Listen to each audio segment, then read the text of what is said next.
मक्खन डूब जाएगा और पत्थर तैरने लगेगा। ये शब्द गौतम बुद्ध के मुख से उस समय निकले जब एक व्यक्ति अपने पिता के मरने के बाद उसे स्वर्ग भेजना चाहता था। आइए जानते हैं यह क्या कहानी थी। भारत में जब आपके माता पिता या दादा दादी की मृत्यु हो जाती है तो क्या करना है, इसके लिए एक विस्तृत व्यवस्था है। ऐसा हुआ कि एक व्यक्ति की मृत्यु हो गई और उसका बेटा यह सुनिश्चित करना चाहता था कि उसके पिता स्वर्ग जाएं। शहर में कई ट्रैवल एजेंट हैं जो स्वर्ग के लिए टिकट बुक करते हैं। वह एक ट्रैवल एजेंट से दूसरे ट्रैवल एजेंट के पास गया और हर कोई बुकिंग लेने को तैयार था, लेकिन किसी के पास कंफर्म टिकट नहीं था। लेकिन वह अपने पिता के लिए कंफर्म टिकट चाहता था। फिर उसे पता चला कि उस दिन गौतम बुद्ध स्वयं शहर में थे। एक प्रबुद्ध व्यक्ति का मतलब है कि उसका ईश्वर से संपर्क है। अगर वह खुद आपके पिता की सिफारिश करता है तो आपके पिता बिना किसी रोक टोक के सीधे स्वर्ग चले जाते हैं। इसलिए वह उनकी तलाश में निकल पड़ा। गौतम शहर के बाहर एक विशाल झील के सामने एक पेड़ के नीचे बैठे थे। वह जाकर उनके पैरों पर गिर पड़े और मगरमच्छ की तरह उनके पैरों को पकड़ लिया और कहा, मेरे पिता एक अच्छे इंसान थे और उनका निधन हो गया। मैं चाहता हूं कि आप सुनिश्चित करें कि वे स्वर्ग जाएं। उन्हें ऊपर जाना चाहिए, नीचे नहीं। गौतम के मुंह खोलने से पहले ही उन्होंने कहा, आपको मना नहीं करना चाहिए।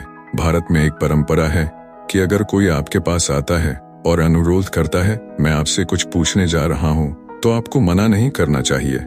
इसका मतलब है कि आप मना नहीं कर सकते, क्योंकि वह इसके लिए बहुत बेताब है। आपके पास कोई विकल्प नहीं है। तो गौतम ने कहा, अब मैं क्या कर सकता हूँ? आपने पहले ही मुझ पर यह सख्ती लगा दी है, मैं मना नहीं कर सकता। ठीक है, आप एक काम करें, घर वापस जाएं। सुबह 4 बजे नदी में डुबकी लगाएं। एक मिट्टी का बर्तन लें और उसमें आधा पत्थर और आधा मक्खन भरें। उसे कपड़े से बांधें। उसे यहाँ ले आएं और हम देखेंगे कि हम आपके पिता के लिए क्या कर सकते हैं।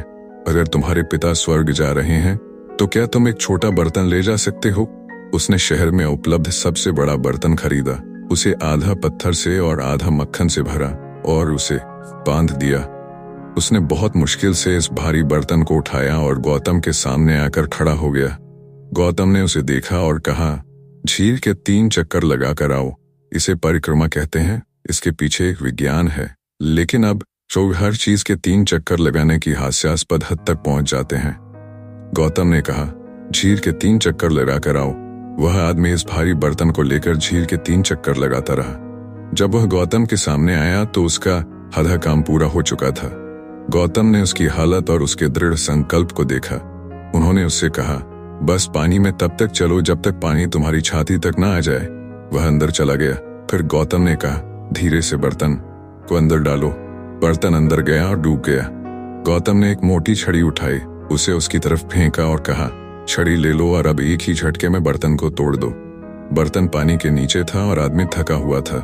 एक ही झटके में इसे तोड़ना एक मुश्किल काम है, लेकिन तुम्हारे पिता स्वर्ग जा रहे हैं, क्या तुम हार मान सकते? वहीं खड़ा रहा और तैयार हो गया। आदमी ने उन सभी देवताओं के बारे में सोचा जिन्हें वह जानता था और अपनी सांस रोक ली।